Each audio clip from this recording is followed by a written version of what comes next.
హైదరాబాద్ లోని దుర్గం చెరువులో వేలాది చేపలు మృత్యువాత పడ్డ ఘటన నగర వ్యాప్తంగా చర్చనీయాంశంగా మారింది. చేపలు మృతి చెందడం వెనుక కారణం ఇప్పటికీ అంతు చిక్కలేదు. ఈ విషయాన్ని నిగ్గు తేల్చేందుకు తెలంగాణ హైకోర్టు రంగంలోకి దిగింది. దుర్గం చెరువు దుస్థితిపై విచారణ కోసం హైకోర్టు త్రిసభ్య కమిటీని ఏర్పాటు చేసింది. నీరికి చెందిన అతుల్ నారాయణ్ వైద్య అధ్యక్షతన ఒక నిపుణుల కమిటీ దుర్గం చెరువులో నెలకొన్న పరిస్థితులపై దర్యాప్తు చేసి దాని పునరుద్ధరణ పనులను పర్యవేక్షించనుంది. దుర్గం చెరువులో డిసెంబర్ 7న చనిపోయిన చేపలకు సంబంధించిన వీడియోలు వైరల్ అవడంతో తెలంగాణ హైకోర్టు స్పందించింది. 3 సభ్యులతో కూడిన నిపుణుల కమిటీని ఏర్పాటు చేసింది. Hyderabad metropolitan development authority, Telangana కాలుష్య నియంత్రణ మండలి సభ్యులు ఎవరూ ప్యానెల్లో లేకపోవడం గమనార్హం.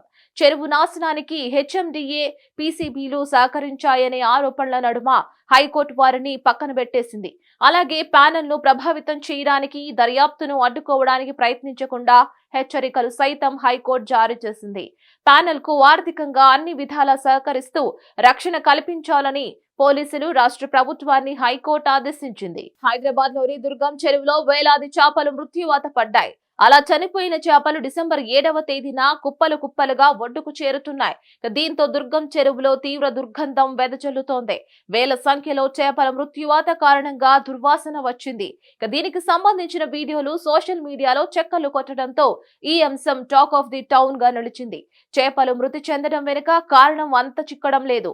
మురుగు నీరు చెరువులోకి చేరడం వల్లే చేపలు చనిపోతున్నాయని కొందరు చెబుతూ ఉండగా, విష ప్రయోగం జరిగి ఉంటుందని మరికొందరు అనుమానం వ్యక్తం చేస్తున్నారు. నిత్యం సందర్శకులతో కిటకిటలాడుతూ కనిపించే దుర్గం చెరువులో చేపలు మృత్యువాత పడుతూ ఉండడం చూసి సందర్శకులు ఆవేదన వ్యక్తం చేశారు.